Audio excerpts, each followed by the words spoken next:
우리가요 삶을 살아가다 보면요 하나님께 집중하지 못하도록 또는 하나님의 관점을 가지지 못하도록 우리들의 가치관을 흔들고 또 우선순위를 흔드는 우상들이 있습니다. 즉 죽어도 내가 물러설 수 없고 또 모든 것은 다 양보해도 이것만은 절대로 안 되고 못하겠다라는 자신만의 그런 마지노선들이 있습니다.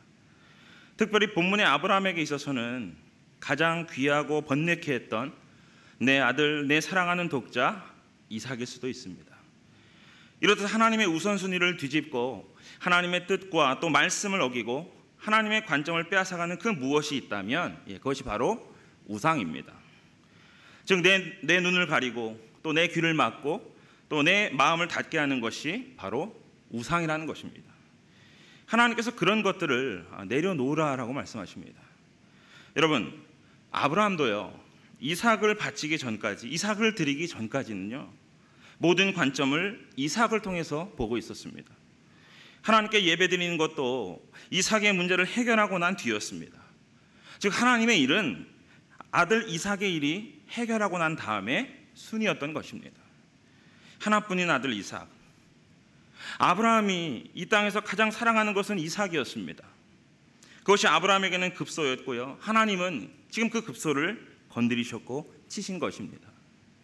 여러분, 하나님이 바라시는 것은 이러한 것들을 십자가에 못 박고 예수님이 흘리신 피에 적셔지기를 원하시는 것입니다. 그것이 하나님께 바치는 것이고요 그것이 하나님께 드리는 것입니다. 그것이 바로 하나님의 관점에서 보는 것입니다. 사랑하는 여러분, 아브라함에게 있어서 아들 이삭이 어떠한 자식이었습니까? 먼저 사라에게는 자식이 없음으로 인해서 몸종 하갈에게 받았던 수치와 조롱 또 멸시와 탄식을 웃음으로 바꿔준 아들이었습니다. 그리고 아브라함에게는 늙음하게 얻은 하나님의 약속된 자녀로서 그 뒤를 이어 하늘의 별처럼 바다의 모래처럼 많은 후손이 날 약속의 씨였습니다. 장래에 다가올 축복의 씨, 미래의 희망이었습니다.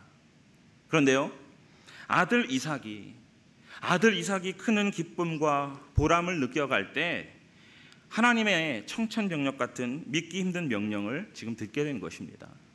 그것은 바로 아들 이삭을 포기하라는 것이었습니다. 여기서 포기라는 것은요, 이 포기하라는 것은요 집 밖으로 멀리 내쫓거나 상대하지 말라는 것이 아닙니다. 사랑하는 아들 이삭을 번제로 드리라는 것입니다.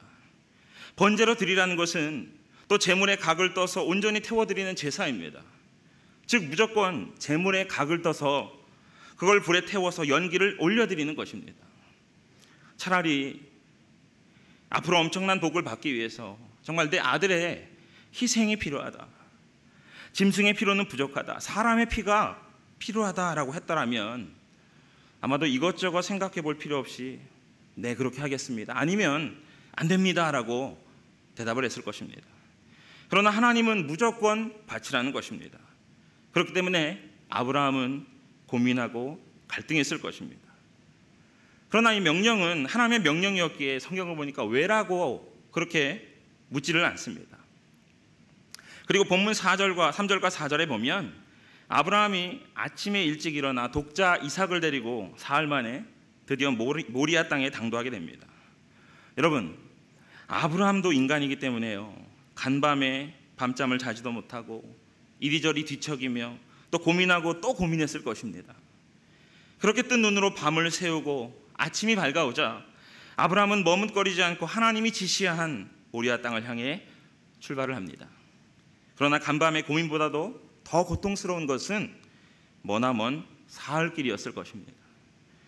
사랑하는 자식을 버리기 위해서 그 자식을 이끌고 사흘길을 걸어가는 아비의 마음은 과연 어떠했을까요? 차라리 결단과 그 결심의 순간에 그 순식간에 일을 끝내버렸다면 더 나았을지도 모르겠습니다. 그랬더라면 그 사흘길 동안 가슴을 찢는 고민도 그리고 고통도 갈등도 없었을 것입니다. 아브라함은 독자 이삭을 번제로 드려야 된다는 그 사실을 아내 사라에게도 이삭에게도 두 종들에게도 말하지 않은 것은 번제의 방해가 되고 그리고 걸림돌이 될 모든 방해들을 사전에 차단시킨 것이었습니다. 그런데 지금 결정적인 순간에 순종과 믿음의 결단을 뒤엎은 아들 이삭의 질문을 받게 됩니다. 우리 본문 7절인데요. 7절입니다. 이삭이 그 아버지 아브라함에게 말하여 이르되 내 아버지여 하니 그가 이르되 내 아들아 내가 여기 있노라. 이삭이 이르되 불과 나무는 있거니와 번제할 어린 양은 어디 있나이까? 라고 지금 질문을 합니다. 자칫 잘못하면 지금까지 참고 결심한 순종들이 한꺼번에 무너질 순간이었습니다. 아버지의 마음으로 자식을 바라보게 되는 그런 도전이었습니다. 여러분, 자기 자식을, 그것도 나이 늙고 100세 얻은 독자를 번제로 드릴 사람이 어디 있겠습니까? 각을 떠서 번제로 드리겠다고, 하나님의 뜻과 말씀을 따르겠다고 하는 부모들이 과연 있겠습니까? 물론 하나님께서 그런 요구를 우리들에게 하실 리는 없습니다. 하실 리는 없지만, 그런데도 굳이 이와 같은 사건들을 우리에게 알려주시는 것은 하나님의 말씀 안에는 우리들을 멸망케 하고 괴롭히려는 것이 아니라 복을 주시기 위한 시험이 있다는 것을 알려주시기 위한 것이었습니다. 성경에 보면 극심한 가뭄과 기근 속에 선지자 엘리야가 시돈 땅 사르밧 과부가 찾아가 정말 물과 떡을 달라는 그 요구하는 사건이 나옵니다. 그때 사르밧 과부는 마지막 남은 그 가루 한 움큼으로 자신과 아들이 먹고 죽을 상황이었는데도 불구하고 그 요구를 마다하지 않고 떡 한 덩이를 만들어 대접합니다. 성경에 보니까 비가 내리고 가뭄이 그칠 때까지 그 집안에 기름과 가루가 떨어지지를 아니하였다라고 말씀합니다. 사람들은 이러한 역사나 사건을요, 자꾸만 옛날 이야기나 정말 나와는 상관이 없는 남의 이야기처럼 들으려고 합니다. 그와 같은 일은 옛날에 그러했다고, 그리고 어떤 특별한 사람, 어떠한 특별한 경우에만 해당된다고 믿는 것입니다. 근데 하나님은요, 그때 그 사건을 통해서, 그것이 비록 이스라엘과 주변 나라들을 통해서 나타난 이야기지만 우리들에게 분명히 보여주고 알게 하시려는 것은 그와 똑같은 방법으로 같은 복을 주시고 똑같은 저주를 내리시겠다라는 것입니다.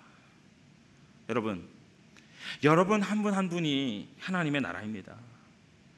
사람의 관점에서 보면 좁게는 개인이고 한 인생이지만 하나님의 관점에서 보면 한 족속이요 나라입니다.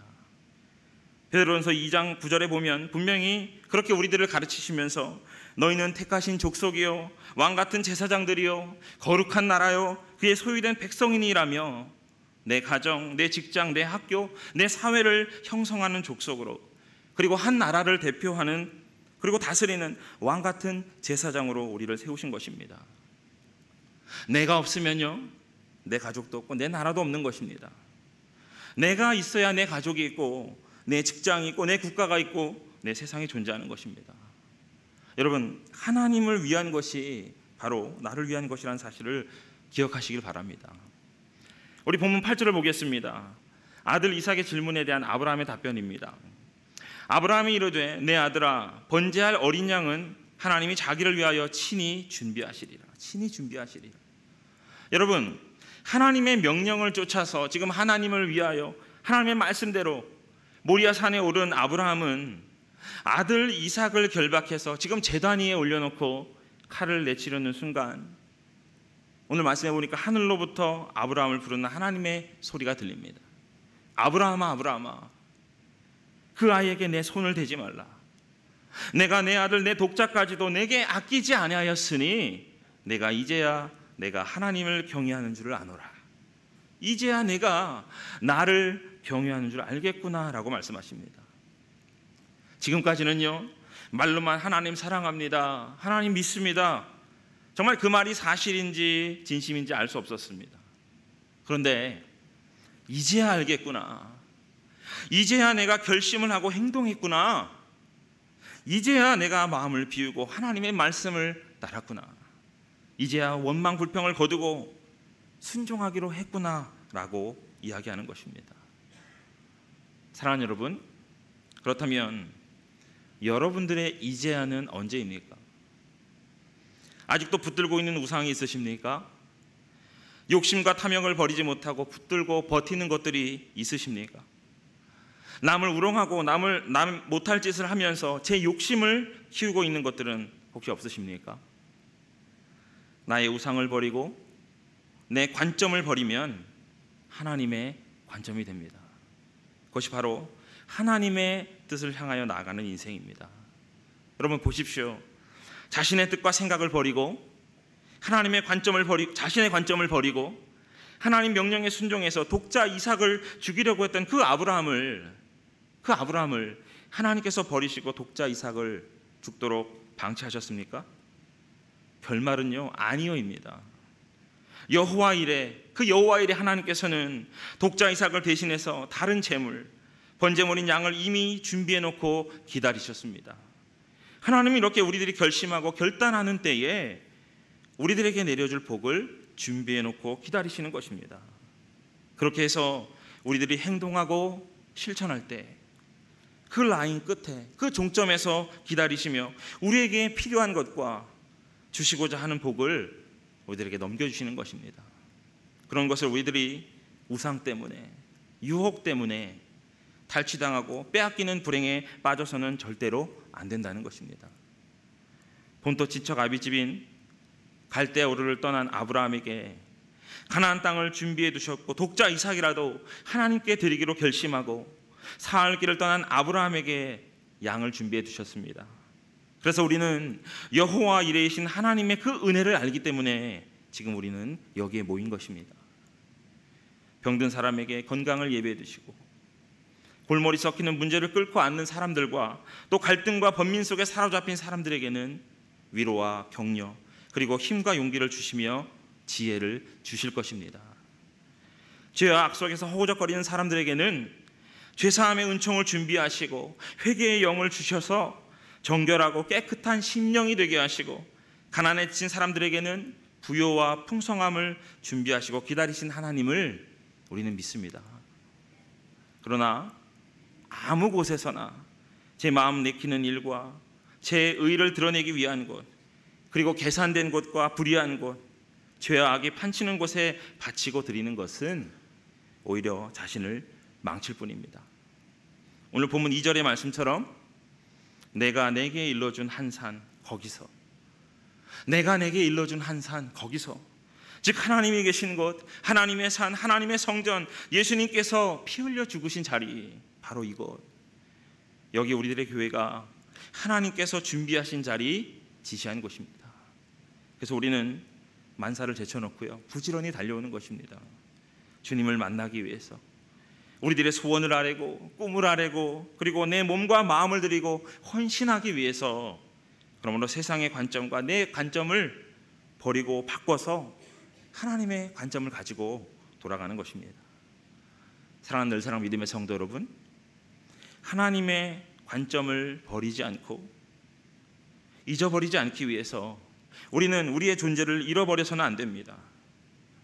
우리가 어떻게 하나님을 믿게 되었습니까? 우리가 어떻게 그 많은 방해와 장애 세력들을 뿌리치고 주님께 나올 수 있었는지를 잊어서는 안 됩니다. 그런데 우리는 종종 하나님을 믿지 못해서 원망하고 불평하다가 호되게 많은 그 이스라엘 백성들의 꼴이 되는 때가 있습니다. 내 힘으로 살려다가 내 욕심을 채우려다가 하나님의 호된 징계를 맞을 때가 있다라는 것입니다. 여러분 기억하십시오. 세상을 다 얻어도 예수님을 잃으면 모든 것을 다 잃은 헛된 인생, 망한 인생일 뿐입니다. 모든 것을 다 얻고도 여러분 오늘 밤 내 영혼을 찾겠다 그리고 데려가시면 우리 삶 가운데 무슨 의미가 있겠습니까? 하나님의 관점으로 보면 문제가 문제로 보이지 않고 작은 것들이 크게 보이고 큰 것들이 작게 보이는 것입니다. 그러므로 우리를 위해 언제나 준비하시는 그 하나님을 만나시기 바랍니다. 그 하나님을 만나시기 바랍니다. 그러므로 나의 관점이 아니라 하나님의 관점으로 우리들이 지난 잘못의 인생의 궤도를 우리가 잘못된 것이 있다면 180도 수정해서 세상을 보고 그리고 문제를 보고 어제를 보고 내일을 바라보는 우리 모두가 되실 수 있기를 주님의 이름으로 간절히 축원합니다.